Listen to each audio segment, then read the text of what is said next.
सिर्फ यही बताना चाहती हूँ, आपकी और आपके साथ खड़ी हुई जो अलायंस पार्टी है ना, आम आदमी पार्टी, आप लोग सबसे ज्यादा चुनाव में लड़ते किसके साथ हैं? बीजेपी के साथ नहीं, पत्रकारों के साथ। आप मुझ पर तंज कसेंगे, आम आदमी पार्टी मेरी रिपोर्टर को पीट देगी। अरे भैया चुनाव लड़ो, हमसे मत लड़ो, चुनाव लड़ो। मैंने तो शीश महल उजागर किया है, अब ये फॉरेन फंडिंग भी उजागर करेंगे। हम डरेंगे नहीं, हम पीछे हटेंगे नहीं। अरविंद केजरीवाल जी को जो करना हो कर लो।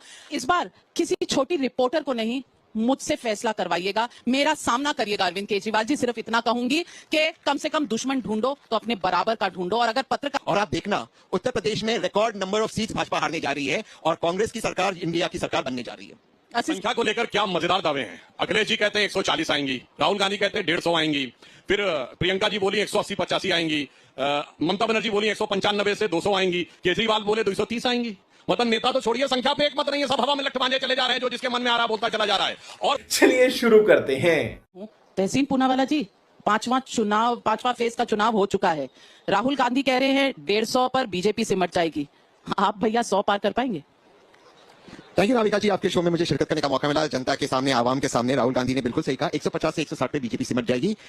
इंडिया अलायंस की सरकार बन रही है, 270 क्रॉस करेगी और कांग्रेस खुद पे 190 क्रॉस करेगी। लेकिन राहुल जी की एक बात से मैं इत्तेफाक नहीं रखता हूं। माननीय नरेंद्र मोदी जी शपथ लेंगे 4 जून के बाद, लेंगे शपथ, लेकिन लीडर ऑफ ऑपोजिशन, विपक्ष के नेता की शपथ लेंगे। बहुत सारी ऐसी चीजें, लेकिन पहले फेज के बाद ही समझ गए, जब माननीय प्रधानमंत्री जो 10 साल में किया उसकी बात छोड़कर मच्छी, मंगलसूत्र, भैंस, मुसलमान, इन शब्दों पर आ गए। आप लोगों के नौकरी के शब्दों पर नहीं आए। आप लोगों को नौकरी कैसे देंगे, वेब 3.0 कैसे बनाएंगे, इन चीजों पर भैंस कैसी चोरी हो गई, घुसपैठिया कैसे, घुसपैठियों की बात तब समझ गए कि भाजपा हार रही है। और आप देखना उत्तर प्रदेश में record number of seats Bhajpa हारने जा रही है और कांग्रेस की सरकार इंडिया की सरकार बनने जा रही है। 80 सीटें आ जाएंगी उत्तर प्रदेश में कांग्रेस पार्टी की? कैसे आएगी? नहीं, ले लीजिए, जब लेने निकले तो पूरी ले लीजिए। देखिए ऐसे होता है, अगर ईवीएम होता मेरे पास तो मैं ले लेता। लेकिन अमित शाह जी ने एक बात कहा, अमित शाह जी ने एक बात कही, उन्होंने कहा कि कांग्रेस ढूंढने पर भी नहीं मिलेगी, कांग्रेस ढूंढो यात्रा निकालनी पड़ेगी। अमित शाह जी को मैं अपने माध्यम से कहना चाहता हूं, कांग्रेस उनके पार्टी में दिख रही है। जो कांग्रेस का नेता बाहर जाता है वह बीजेपी ले लेते। 2024 का चुनाव कांग्रेस राहुल गांधी वर्सेस कांग्रेस नरेंद्र मोदी है और इसमें कांग्रेस राहुल गांधी जीत रही है। सुधांशु त्रिवेदी जी, जवाब दीजिए। देखिए, संख्या को लेकर क्या मजेदार दावे हैं। अखिलेश जी कहते हैं 140 आएंगी, राहुल गांधी कहते हैं 150 आएंगी, फिर प्रियंका जी बोली 180-85 आएंगी, ममता बनर्जी बोली 195 से 200 आएंगी, केजरीवाल बोले 230 आएंगी। मतलब नेता तो छोड़िए, संख्या पे एक मत नहीं है, सब हवा में लटमाने चले जा रहे हैं, जो जिसके मन में आ रहा बोलता चला जा रहा है। और वैसे दावे के आधार पर मैं कहना चाहता हूं, ये 400 पार का नारा हमने पहली बार नहीं दिया। यूपी के विधानसभा चुनाव में, यूपी में कुल 403 सीटें हैं। अखिलेश जी ने कहा था 400 सीटें आ रही उनकी, तो एंकर ने उनसे मुस्कुराते हुए पूछा कि भैया 3 सीटें किसके लिए छोड़ दी? तो 3 सीटें बीजेपी के लिए छोड़ दी। भैया वो 3 हमारे लिए छोड़े थे, 255 आई, 400 अपने लिए कहे थे, 127 आई। तो अब अगर 190 का दावा है तो समझ लीजिए कितनी आने वाली है। ये मैं देश की जनता के विवेक के ऊपर छोड़ता हूं। और मजेदार बात यह है, देखिए, ये तब माना जाए अगर गंभीरता से लड़ रहे होते। जो ये बात कह रहे हैं, अगर इसमें रत्ती भर का सच होता तो राहुल गांधी अमेठी छोड़ के जाते। एक ही सीट जो जीते थे 2019 में, मम्मी की सीट पे चले गए और कह रहे हैं हम पूरा उत्तर प्रदेश जीत लेंगे। भाई कन्नौज में अखिलेश यादव जी के परिवार का व्यक्ति ही लड़ रहा था, पर सपा ने कहा नहीं नहीं, वो नहीं जीत पाएगा जब तक अखिलेश भैया आप खुद नहीं आएंगे। अरे भाई कन्नौज में तो उन्हें कहना चाहिए था मैं लैंप पे उसको टिकट दे दूंगा, वो भी जीत जाएगा। तो आप सोचिए, ये पार्टियां चुनाव लड़ने के लिए नहीं चुनाव लड़ रही हैं, ये अपने अपने गढ़ बचाने के लिए चुनाव लड़ रही हैं, ये अपने अपने परिवार बचाने के लिए चुनाव लड़ रही हैं। इनका लक्ष्य 2047 तक भारत की अर्थव्यवस्था नंबर 1 करना नहीं है, अपने अपने परिवार की अर्थव्यवस्था नंबर 1 करना है, हमार बिटिया को स्थापित करना है। और ये कुछ वैसा है जैसे ये क्या चाहते हैं, देश में एक मजबूर सरकार बने जिसको भ्रष्टाचारियों के आरोप वाले नेताओं का एक समूह चलाए, फिर उसमें अपना अपना हिस्सा पाए और देश को तमाम मुद्दों के ऊपर लड़ाई करके रखा जाए। उत्तर और दक्षिण में लड़वा के रखो, तमिल हिंदी में लड़वा के रखो, मराठी और बिहारी में लड़ा के रखो, तो अगड़े पिछड़े में लड़ा के रखो, दलित सवर्ण में लड़ा के रखो। ये कुछ ऐसा, जिन्होंने थोड़ा हिस्ट्री पढ़ी हो तो पता है, दिल्ली सल्तनत जब कमजोर हो गई थी तो एक अमीरों का समूह चलाता था उसे, जिसे कहते थे तुर्कान चहलगानी।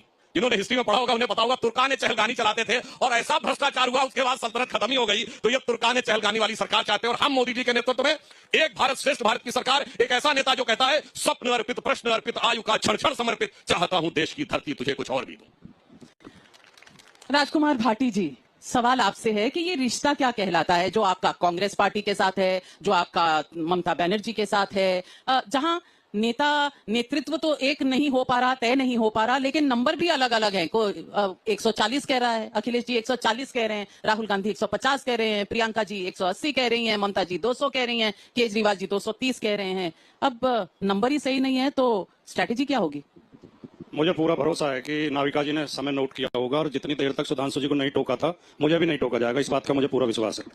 अब मैं आता हूं मुद्दे पे। आप तो तुरंत ही टोकने लगे, हम तो बोले ही नहीं थे। आपकी बहुत जब टाइम काउंट करिएगा तो अपने सहयोगी का टाइम संसद में ये चलती है या नहीं चलती डिबेट में? सहयोगी का टाइम आपके साथ जुड़ गया है। और मैं सिर्फ यही बताना चाहती हूँ, आपकी और आपके साथ खड़ी हुई जो अलायंस पार्टी है ना, आम आदमी पार्टी, आप लोग सबसे ज्यादा चुनाव में लड़ते किसके साथ हैं? बीजेपी के साथ नहीं, पत्रकारों के साथ। आप मुझ पर तंज कसेंगे, आम आदमी पार्टी मेरी रिपोर्टर को पीट देगी। अरे भैया चुनाव लड़ो, हमसे मत लड़ो, चुनाव लड़ो। मैंने तो आपके ऊपर भरोसा जताया। नहीं भरोसा, अगर आपको भरोसा जताना भी खराब लग रहा है मैं अपना वापस भरोसा इतना कि जब भी बोलना शुरू करें तो इसी से शुरू करते हैं, हमें समय कम मिलता है। अरे भाई सिंपैथी वोट नहीं मिल रहा, यहाँ वोट लो और खुल कर लो। अब रही बात जो सुधांशु जी ने मुद्दा उठाया और आपने भी नाविका जी 2 बार कहा, कोई कुछ संख्या बता रहा है, कोई कुछ संख्या बता रहा है। संख्या में तो कहते हैं नहीं, मुंडे मुंडे मतिर भिन्ने। हर व्यक्ति का अपना आकलन है, हो सकता है मतभेद हो, लेकिन मुद्दों पे हम एक हैं। मुद्दे हमारे जिस दिन चुनाव शुरू हुआ था आज की तारीख तक मुद्दों से नहीं भटके। हम रोजगार का मुद्दा उठा रहे हैं, किसान की एमएसपी का मुद्दा उठा रहे हैं, हम देश की सुरक्षा का मुद्दा उठा रहे हैं, पिछड़े दलितों के आरक्षण का मुद्दा उठा रहे हैं, सामाजिक न्याय का मुद्दा उठा रहे हैं, बेटियों की सुरक्षा का मुद्दा उठा रहे हैं। हम मुद्दों से नहीं भटके, संविधान की सुरक्षा का मुद्दा हम मोदी जी की तरह नहीं कर रहे कि किसी दिन तो जिलों की कैपिटल पूछने लगते हैं कि बताओ किस किस जिले की क्या क्या। ये तो एंटायर पॉलिटिकल साइंस में पढ़ाया जाता होगा कि जिलों की राजधानी भी होती है। हमने तो जो कोर्स पढ़े हैं यूनिवर्सिटी में, हमारे कोर्स में तो नहीं पढ़ाया गया कि जिलों की भी कैपिटल होती है। कभी मछली, कभी मुसलमान, कभी मंगलसूत्र, फिर इनसे भी मन नहीं भरा। भैंस बोले जिसके पास 2 भैंस है, 1 भैंस कांग्रेस छीन ले जाएगी। अब मैं देख रहा था किसी रिपोर्ट में कि देश में 15 करोड़ भैंस हैं, अब 7.5 करोड़ भैंस कांग्रेस कहां ले जाकर बांधेगी? अगर एक भैंस छीन लेगी तो 7.5 इतनी लंबी खोर कहां से बनाएगी कांग्रेस जिसपे वो भैंस चारा खाएंगी? जब नेता इस तरह की बौखलाहट दिखाने लगे और जब नेताओं के चेहरे पे आत्मविश्वास की कमी आ जाए और नेताओं के भाषण का स्तर बहुत नीचे आ जाए, जब उन्हें देश की चिंता ना हो, देश में चाहे गृह युद्ध हो जाए, देश में चाहे समाज आमने सामने अड़ जाए, हम अपनी वोट के लालच के लिए हिंदू मुसलमान करेंगे, तब आप समझ लो कि वो नेता हारने जा रहे हैं। ये चुनाव जो है मुद्दों का चुनाव हो गया है। बच्चों के रोज परीक्षाओं के पेपर लीक होते हैं और जब पेपर लीक होता है यूपी पुलिस का नहीं ठीक है, मैं तो आपके कहने से रुक जाऊंगा। आपको नाविका जी को इशारा करने की जरूरत नहीं है, सुधांशु जी को ठीक है, समय ज्यादा लग रहा है, मैं रुक जाता हूँ, अगली बार बोलूंगा। धन्यवाद जी। अब देखिए मैंने कुछ रोका नहीं, टोका नहीं, आप बीच में आप भी, अरे भाई आपके सपोर्टर चाह रहे, मेरा एक पत्रकार भाई है उसको तो मेरा सपोर्ट करने दो। किस अधिकार से आपको डायरेक्ट? क्यों? मेरे आप संपादक हैं चैनल की, आप सर्वोपरि, तो वो भी वरिष्ठ पत्रकार है। मैं इनकी बात मानने को तैयार हूँ। अगर चैनलों को हमसे द्वारा डिक्टेट किया जा रहा है, कैसे ये समझा जाए कि चैनलों को बीजेपी के द्वारा डिक्टेट किया जा रहा है? भाई हमारे सामने इशारा कर रहे हैं। आपको भूत नजर आ रहा है?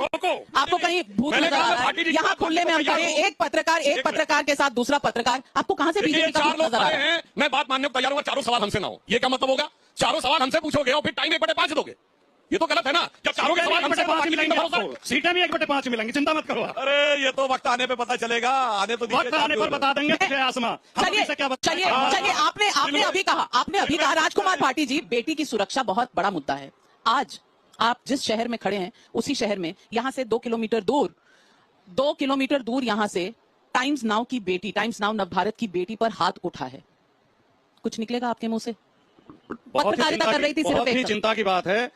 पत्रकार लोकतंत्र के प्रहरी होते हैं। लोकतंत्र की मजबूती के लिए प्रेस का मजबूत और निष्पक्ष होना बहुत जरूरी है। बेटी होना तो और भी ज्यादा चिंताजनक है, लेकिन किसी भी पत्रकार, बेटी होना चिंताजनक है, अगर बेटी होना चिंताजनक है, आप क्या कह रहे हैं? आप नाविका जी आप समझ तो रही हैं। नहीं, आप अगर जिनके ऊपर हमला हुआ है उनका बेटी होना और भी ज्यादा चिंताजनक है, लेकिन किसी पुरुष पे भी हमला हो, अगर वो पत्रकार है तो चिंताजनक है, हम इसकी निंदा करते हैं। लेकिन 2 वाक्य आपकी इजाजत से बोलना चाहूंगा। हमने देखा, हम प्रत्यक्षदर्शी हैं, हर्षवर्धन जी भी होंगे और लोग भी सहमत होंगे, हमने देखा किसी आंदोलन में पत्रकार पहुंचते थे तो आंदोलनकारी अपने सिर का कपड़ा उतार कर बिछा के बैठाते थे, उन्हें उनकी इज्जत करते थे, चाय बिस्कुट पूछते थे। आज ये हालत क्यों पैदा हो गई कि आंदोलनकारी नारे लगाते हैं, गो बैक के नारे लगाते हैं? इसके लिए आत्ममंथन पत्रकारों को करना चाहिए कि हालत क्यों पैदा हो गई। माफ कीजिए, मेरी पत्रकार सवाल पूछ रही थी। सवाल पूछना क्या इस देश में गुनाह हो गया, कानून का उल्लंघन हो गया? हर्षवर्धन त्रिपाठी जी, आकांक्षा खजूरिया ने एक सवाल पूछा कि ये फंडिंग के ऊपर ईडी ने होम मिनिस्ट्री को चिट्ठी लिखी है, आपका इस पर क्या कहना? अदब के साथ पूछा और मीडिया कोऑर्डिनेटर ने उसको बुरा भला कहा, अभद्र भाषा इस्तेमाल की और वीडियो जर्नलिस्ट को पीटा, कैमरा तोड़ा। क्या इस देश में अब ये भी गुनाह है सवाल पूछना? लेकिन नविका जी, मुझे लगता है कि इस पर कोई किंतु परंतु नहीं होना चाहिए था और मुझे थोड़ा सा अच्छा नहीं लगा। भाटी जी ने बिल्कुल ठीक कहा, पत्रकार आत्ममंथन करेंगे और जिनका संकट रहा होगा वो मीडिया से गायब हो गए, मुख्य धारा में रह नहीं गए, जिनका भरोसा टूट गया होगा वो किनारे हो गए।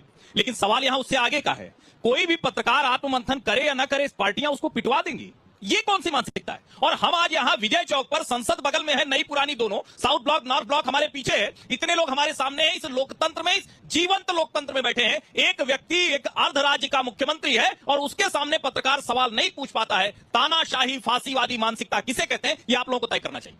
अक्सर इसकी बात होती है। अक्सर किसी भी बात पर कहा जाता है कि देश में तानाशाही आ जाएगी, संविधान खत्म हो जाएगा, लोकतंत्र खत्म हो जाएगा। लोकतंत्र और संविधान में अभिव्यक्ति की स्वतंत्रता सबसे आवश्यक है, और अगर उस अभिव्यक्ति की स्वतंत्रता को दबाया जा रहा है तो इसका सीधा सा मतलब है लोकतांत्रिक जरिए से वो अपनी बात जनता के बीच में पहुंचाने और उनसे जुड़ने की स्थिति में नहीं है। इसीलिए टाइम्स नाउ के पत्रकार पर हमला हो रहा है, और ये पहली बार नहीं हुआ है। इससे पहले भी जब अरविंद केजरीवाल के घर में हुए भ्रष्टाचार की कहानी आई थी टाइम्स नाउ भारत पर, टाइम्स नाउ पर, तब भी पंजाब में झूठे मुकदमे में एक महिला पत्रकार को गिरफ्तार किया गया था। दुर्भाग्य से तब भी नेताओं ने आत्ममंथन नहीं किया। बिल्कुल। और एक बात ऐड करना चाहूंगा, जी। मैं टाइम्स नाउ को इस बात के लिए बधाई देना चाहूंगा कि आपकी पत्रकार को सिर्फ एक झापड़ ही पड़ा है।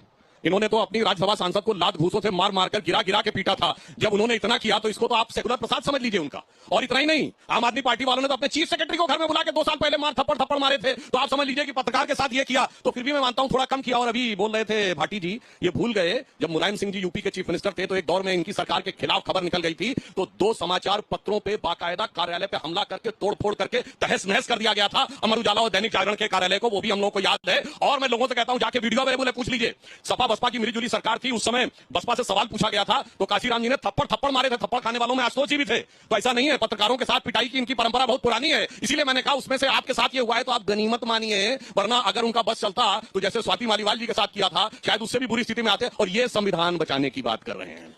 माफ कीजिएगा सुधांशु जी, मैं कम से कम इस बात पर सहमत इसलिए नहीं हूं क्योंकि शायद राजनीति में लोगों को किसी चीज की ललक होगी, किसी चीज की इंतजार होगी कि कुछ मिलेगा, इसीलिए अभी चुप हो जाओ। लेकिन मैं पत्रकारों और टाइम्स नाउ नवभारत की तरफ से तो ये कह दूं कि हम तो ये सहन नहीं करेंगे। शीश महल उजागर किया है, अब ये फॉरेन फंडिंग भी उजागर करेंगे। हम डरेंगे नहीं, हम पीछे हटेंगे नहीं। अरविंद केजरीवाल जी को जो करना हो कर लो, जेल में भेज देंगे ना, पंजाब पुलिस भेज देंगे ना, भेज दीजिए, हम तैयार हैं। इस बार किसी छोटी रिपोर्टर को नहीं, मुझसे फैसला करवाइएगा, मेरा सामना करिएगा अरविंद केजरीवाल जी। सिर्फ इतना कहूंगी कि कम से कम दुश्मन ढूंढो।